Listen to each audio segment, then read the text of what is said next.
Have a good day friends. आज हम करेंगे कंस्ट्रक्टिविस्ट कंप्लीट, यानी कि जो कुछ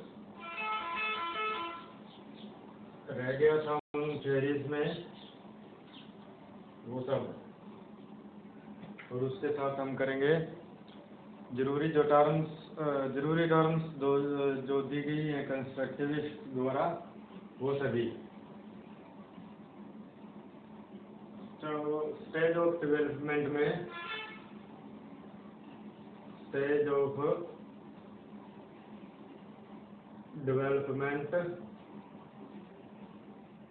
डेवलपमेंट में तीसरी स्टेज है लेटर चाइल्डहुड,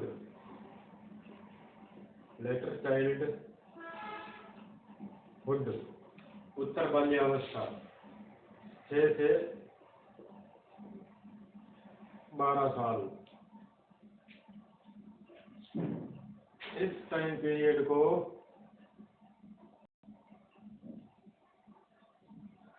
पियाजे ने कहा है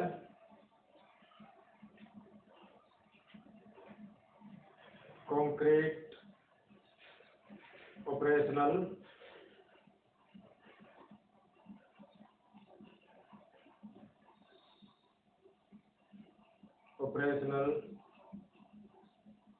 स्टेज। पियाजे ने इसको माना है 7 से 11 साल। इसमें बच्चा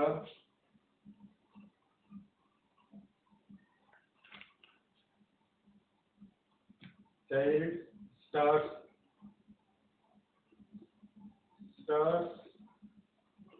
टू थिंक,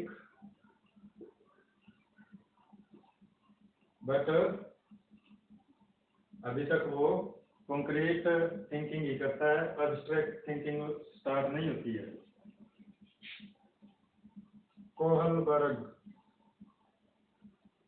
कोहलबर्ग की तीसरी स्टेज है post conventional level. Post conventional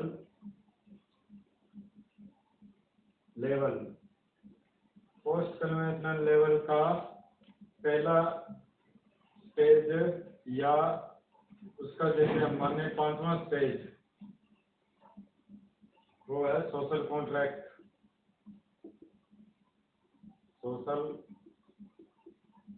contract and individual side.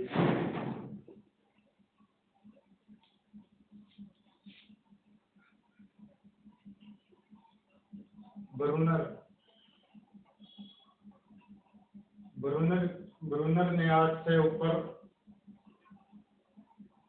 8 years onwards मानी है सिंबॉलिक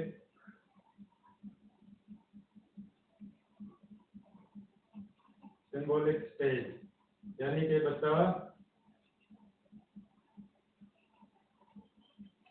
लैंग्वेज एंड सिंबल्स में सीखना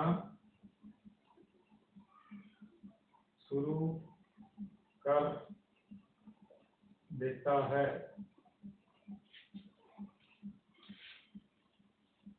इसके बाद हम करेंगे एडोलसेंस।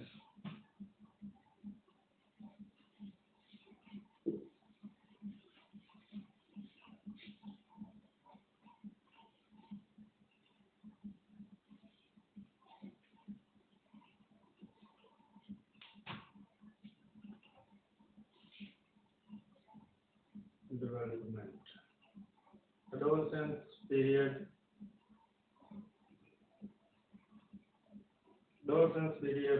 12 से 19 साल तक माना गया है।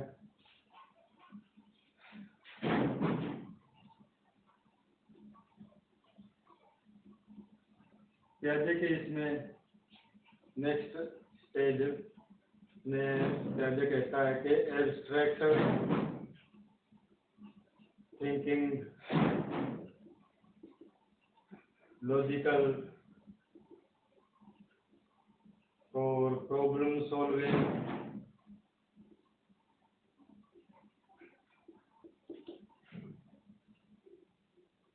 क्रिएटिव, ये सब एडोलसेंस में बच्चों में आ जाती है। ये है post conventional level. Post conventional level में सेकंड स्टेज या कोहलबर्ग की छठी स्टेज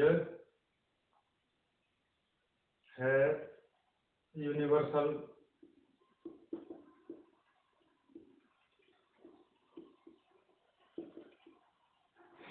एथिकल प्रिंसिपल्स।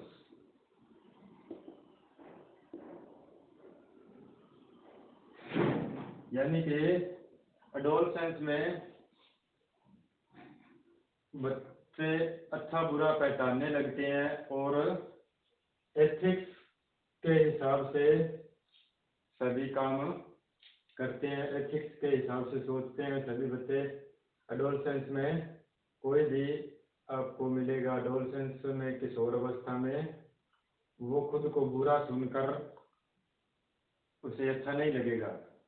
अगर आप उसको अच्छा अच्छा अच्छा कहेंगे तो उसको अच्छा महसूस होता है। ये इसलिए होता है क्योंकि वो इस स्टेज में होता है।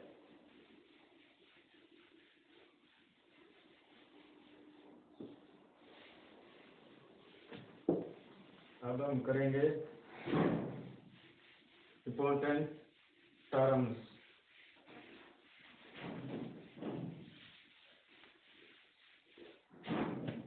इम्पोर्टेंट टर्म्स की अगर बात करें तो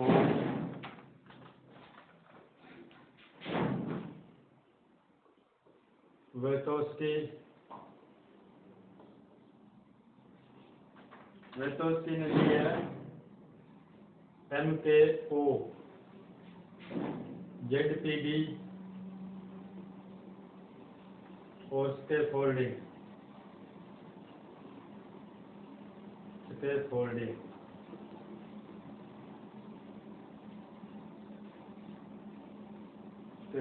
यहाँ देखिए, ये एक दायरा है, इसमें आप काम कर रहे हो। ये एक और दायरा बड़ा है,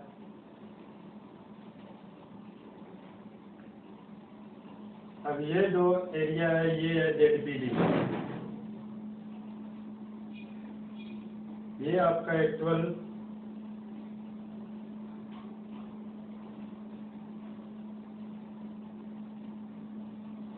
यहाँ तक आप यहाँ से यहाँ तक आप पहुँच सकते हो अगर आपको कोई सही गाइडेंस मिले या सही आपको कोई हेल्प मिल जाए। अब जो ये आपको हेल्प मिलेगी यहाँ तक पहुँचने के लिए, वो है आपकी स्कैफोल्डिंग।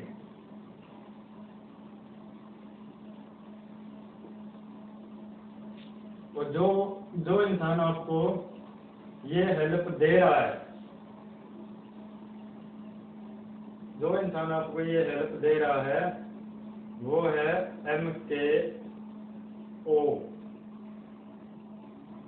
यानी कि हर किसी में एक पोटेंशियल ऐसा होता है कि वो कुछ बड़ा कर सकता है अगर उसे कुछ हेल्प मिले।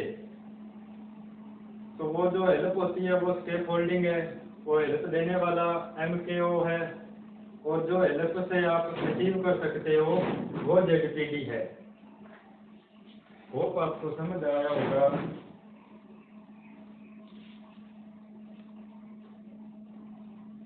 इसके बाद बात करते हैं ब्रूनर की। ब्रूनर ने दिए हैं ब्रूनर का है स्पाइरल करिकुलम।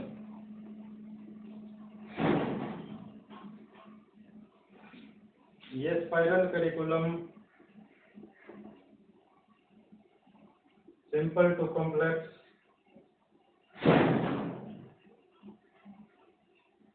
मैगजीन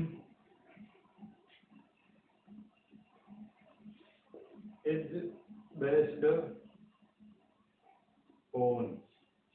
सिंपल से कॉम्प्लेक्स जो हमने मैगजीन्स पढ़े हैं उस पे ये स्पाइरल करिकुलम आधारित है। एक और अपनी जो पाठ्य पुस्तकें होती हैं वो सभी स्पाइरल करिकुलम होता है उनमें। एक और इसकी है डिस्कवरी लर्निंग। डिस्कवरी लर्निंग यानी कि हम प्रीवियस नॉलेज का प्रयोग करके कुछ नया सीखते हैं। ये है जी डिस्कवरी लर्निंग। अगर आपको पसंद आ रहा है तो आप शेयर करेंगे, लाइक करेंगे और कमेंट करके बताएंगे भी कि क्या कमियां रह रही हैं, तो इसको थोड़ा और बेहतर बनाया जा सकता है।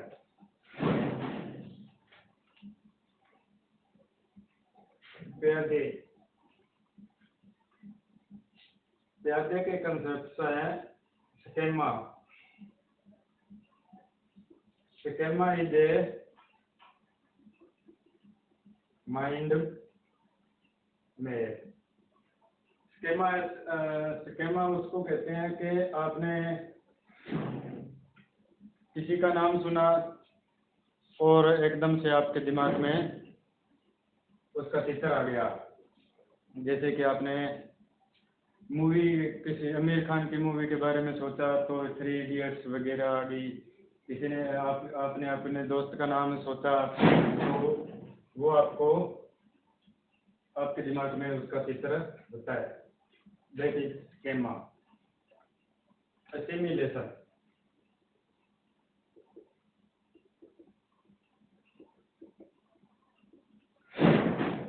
असिमिलेशन वो प्रोसेस है, is a process when a new knowledge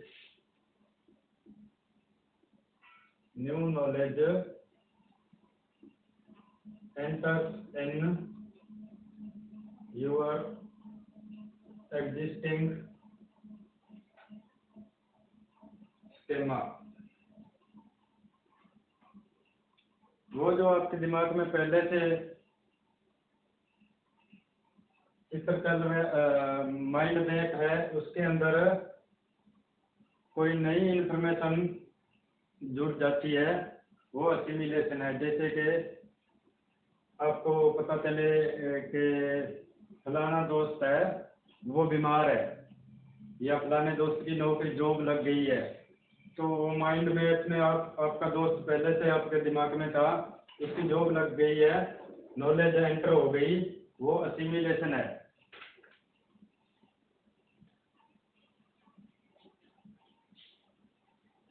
उसके बाद है accommodation.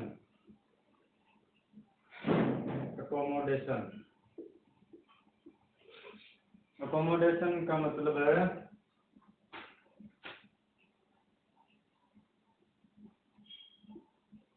when new information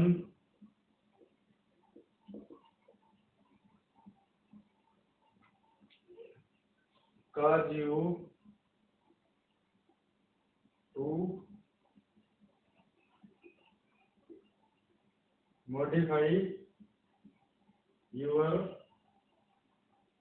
existing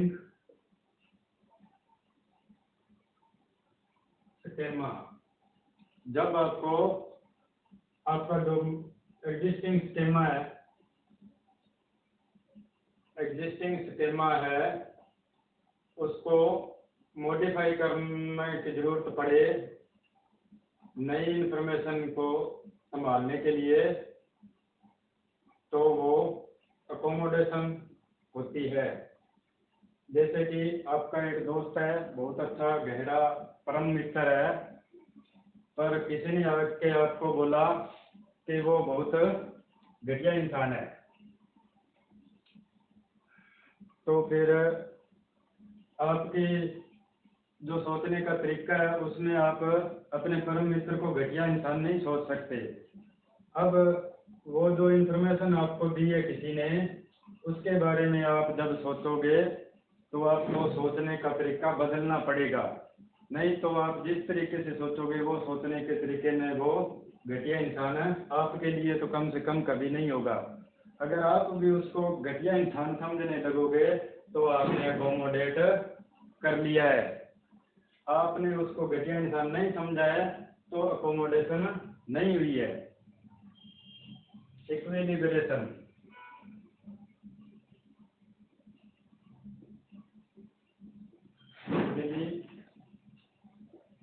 equilibration,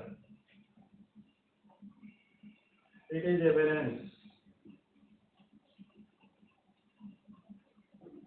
it is a balance between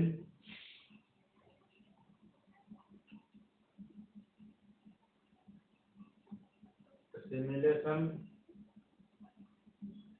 and accommodation and accommodation।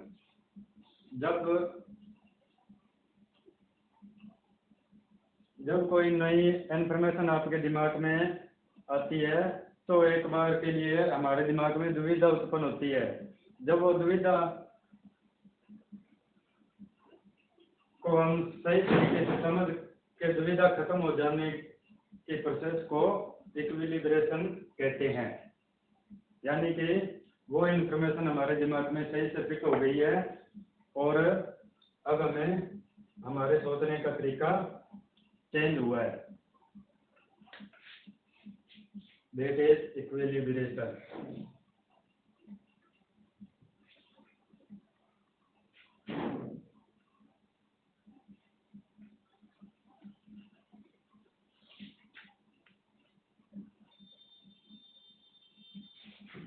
एक और टर्म, सोशल टर्म है reciprocity. Reciprocity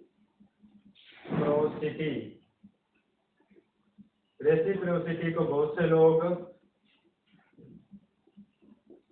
tit for tat मानते भी हैं, पढ़ाते भी हैं।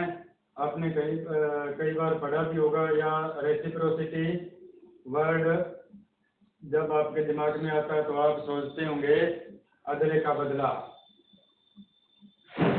असल में ये अदले का बदला नहीं है, अदले का बदला टिट फॉर टैट नहीं है। ये है एक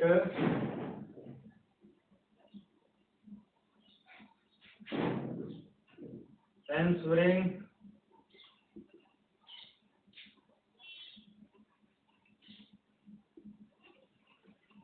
positive action with a positive action।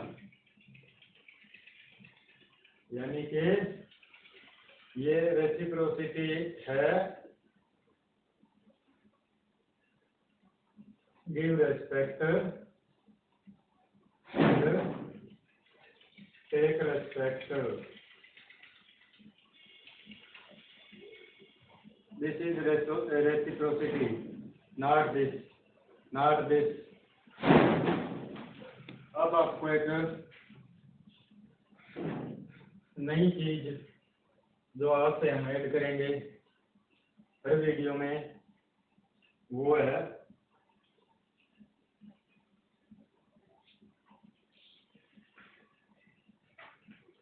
एक कोट ऑफ द डे। आज की आपके लिए कोट है,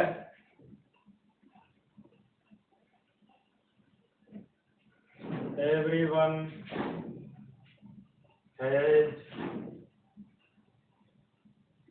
सेम 24 आवर्स।